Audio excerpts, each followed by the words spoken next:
Thanks, colleagues. I'm from what we call it, it's a government, it's an agency of government. I work for the National Research Foundation of South Africa.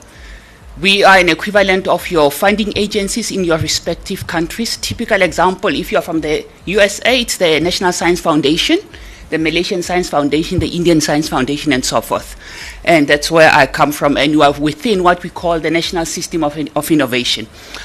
I thought it was befitting, based on the theme of the Congress and also looking at the educational part of it, to focus more on how we as LED countries, less economically developed countries, are dealing with knowledge management, especially in addressing the knowledge economy and the knowledge society.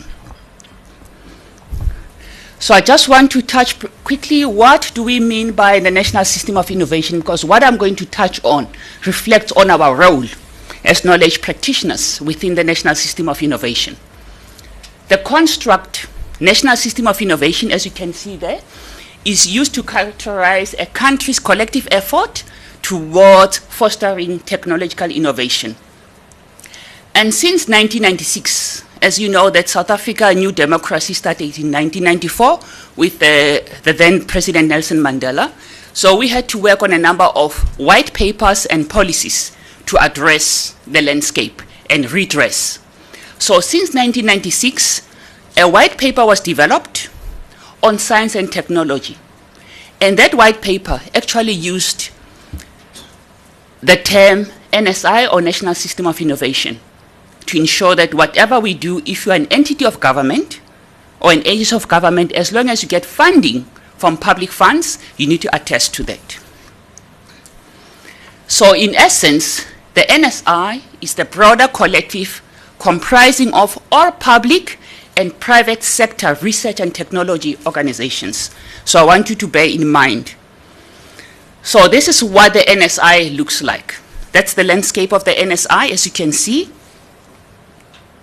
You have your private sector there, performing research and development, R&D, research and development, and commercialization, and human capacity development and funding. HCD stands for Human Capacity Development and Funding. You also have NGOs. You have science councils, where I come from. We are regarded as a science council.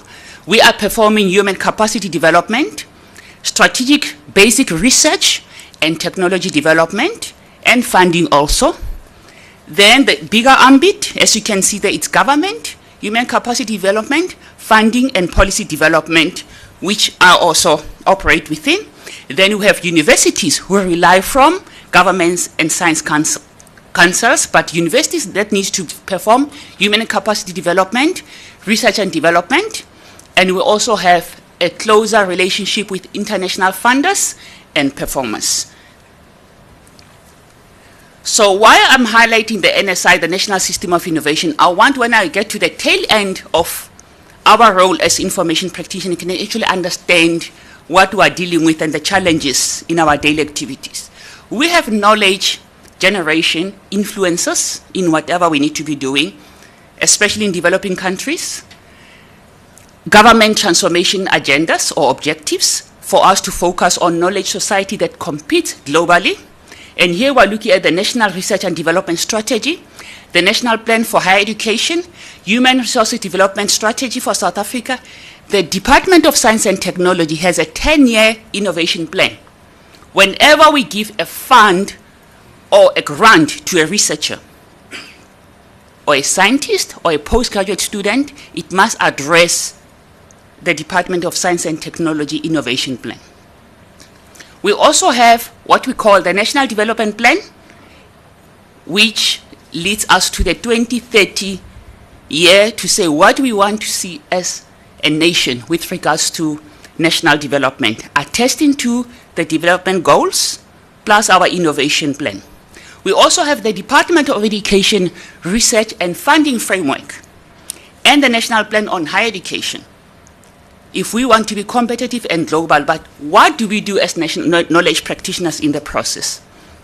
We have knowledge society indicators that impact our knowledge ecology. I just want to highlight what's key for the knowledge ecology is the amount of money that we spend on research and development as a percentage to our gross domestic product. For example, the government of South Africa at the moment intends to spend 1.5% of its gross domestic product by 2019. At the moment, and this was the figure for May, we are spending 0.73 on GDP for R&D. So 15% of our annual investment in research and development performed in South Africa comes from international partners. And that's what most developing countries are looking towards. Another indicator for a knowledge society and how do we contribute to that? The qualitative measurement of and the use or access to ICTs, the ability to produce high export technology. Another key factor is higher education internationalization.